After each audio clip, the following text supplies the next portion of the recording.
Good afternoon, everybody. It's Josh here.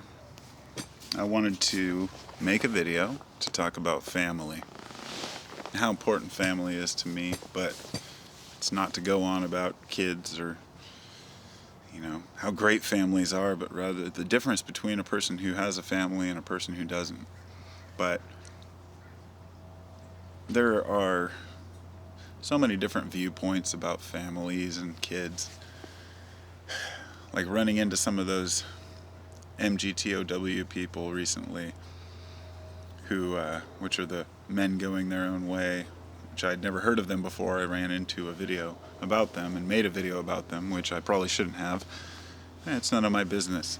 If a person wants to go their own way, that's fine. I guess what bothered me was that they were constantly bashing women and family and modern society by saying, look at what they're trying to tell us is important, making us think that we have to have a nuclear family, that we have to have children.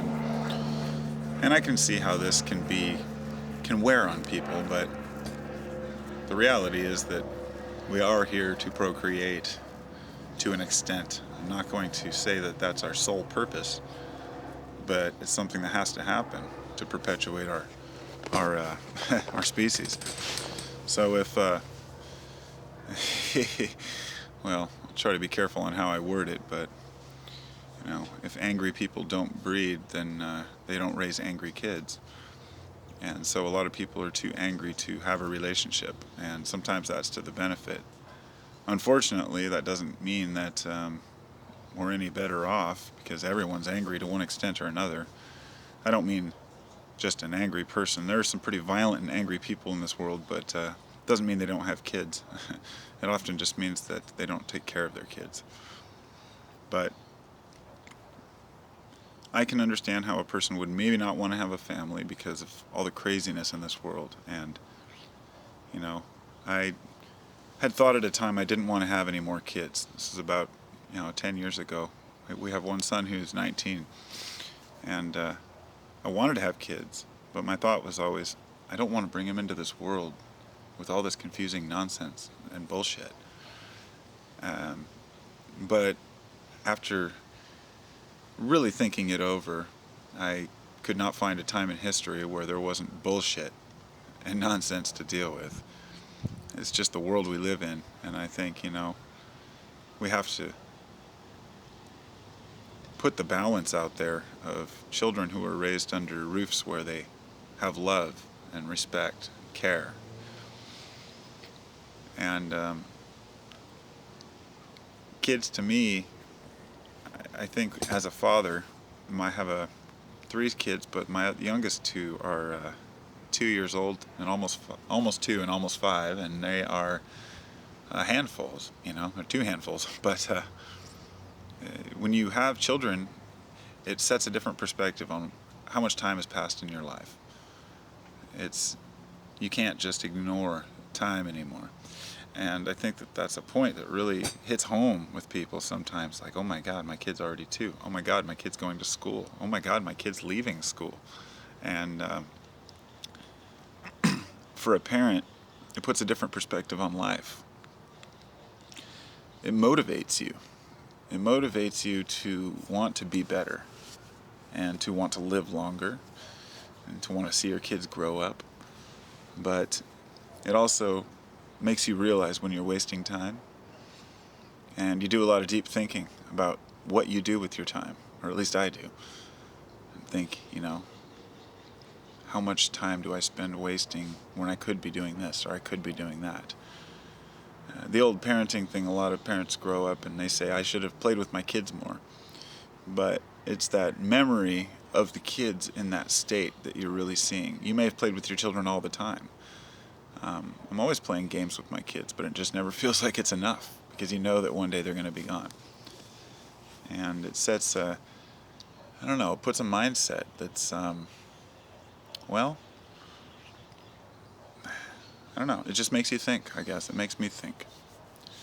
And it's funny, I've heard folks say stuff like, well, if you consider how much time you spend text messaging, let's say, how much time a person spends texting and add it all up throughout a lifetime or 10 years, or how much time a person spends in the bathroom, I did the math for how much time a person spends brushing their teeth. If you brush twice a day, you spend about a half a year in your life brushing. And it's, you start looking at things like that, and you think about how much time have I wasted? I wasted an hour a day doing this. Oh my God, that's 300 hours a year, and on and on and on. I stopped looking at things like that. I don't look at anything as a waste of time anymore. I just look at it as, it is what it is. I'm doing what I'm doing. I'm at this point, and here we are. A lot of times we look back in retrospect and say, I could have worked harder, I could have made more money, or I could have bought this, I could have had a house, I could have done that. It's usually just material stuff. I guess you could say, I could have meditated more, or but that's just nonsense, That's I heard one guy talk about that when he had was a Zen master, and he had a student come saying, I need to meditate more, I'm not meditating enough. And he says, don't meditate then. And he says, but I have to. He's like, well, then you're attached to it. And when you're attached to it, you don't need it, and you need to abandon it. You want to do things because you do them, not because you want to or because you feel like you have to. And that's a very difficult subject, because if people just do what they want all the time, that means that they have to want to do the right things. That's kind of the main point here. Is if you do what you want all the time and you're a good person, you'll probably do all right. If you do what you want all the time and you're not a good person, if you're not doing what's appropriate, and I don't mean good in heart. There are some really good people who do really bad things. Perhaps a person who gets busted stealing over and over, but they're doing it to feed their family. Or, there's a million examples out there. What a person does not determine who they are. But quite often, who a person is determines what they do. And so I'm not sitting here glamorizing my life, because I definitely have all kinds of faults to work on. I wish I would have worked harder, blah, blah, blah. I could have started this business. I could have done that.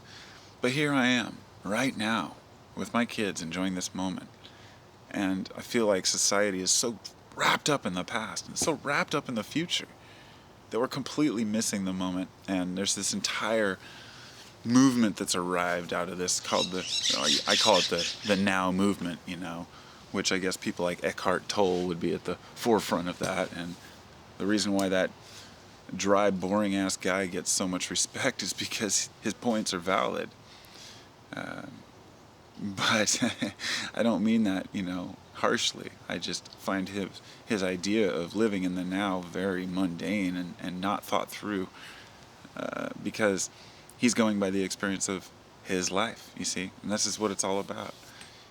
A person with kids, a person without kids, a person who's black, a person who's white, a tall person, a short person, an old person, a young person. There are all these teachers who want to tell us the best way to live our lives. And to me, the best way to live my life is to just take it a moment at a time. For example, I'm sitting here watching this blue jay eat all of the blueberries off of my blueberry plant. What do? Do I go stop him? Do I get mad because I didn't put up netting? Oh, whatever. The funny things that happen to us. I guess that would be an example there, because there's two different ways to handle situations in life, and you can either get mad at it, or you can you just deal with it. And the cowards and the weaklings are the ones that get mad and complain. It's just like constantly complain about everything in the way it is. You got to make your own shit happen. So no matter what you've done up to this point, it's irrelevant. It's completely irrelevant, because it's unchangeable. The only thing we should do from our past is to learn to embrace it. And so when you look back, if you had kids and they grew up and you feel like you should have spent more time with them, you didn't. Or maybe you did, but it doesn't matter. It's all about where we're at now. How did the children fare? How do you fare? Do you enjoy your life? And do they enjoy their life? In other words, I guess I'm saying the details of how we got to this point are irrelevant. There are a million roads, and they all lead to Rome. It's unfortunate that they all lead to Rome, because that place is pretty messed up. But The illusions, the illusions that we have of these illusions of grandeur, the illusions of this grand past that we're missing. It's just, it's all a facade. You know?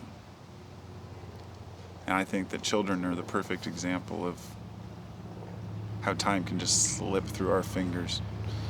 So don't dwell on it. Just move forward. And don't listen to me. If you want to dwell on it, dwell on it. It's your choice. Anyway, I hope y'all are doing well. Have a great whatever it is. Whatever holiday, whatever day, night, evening. It's another thing that's just fascinating to me, you know. There's people all around the world at their different points of life. The quicker we learn to get past people's differences, the quicker we can move forward.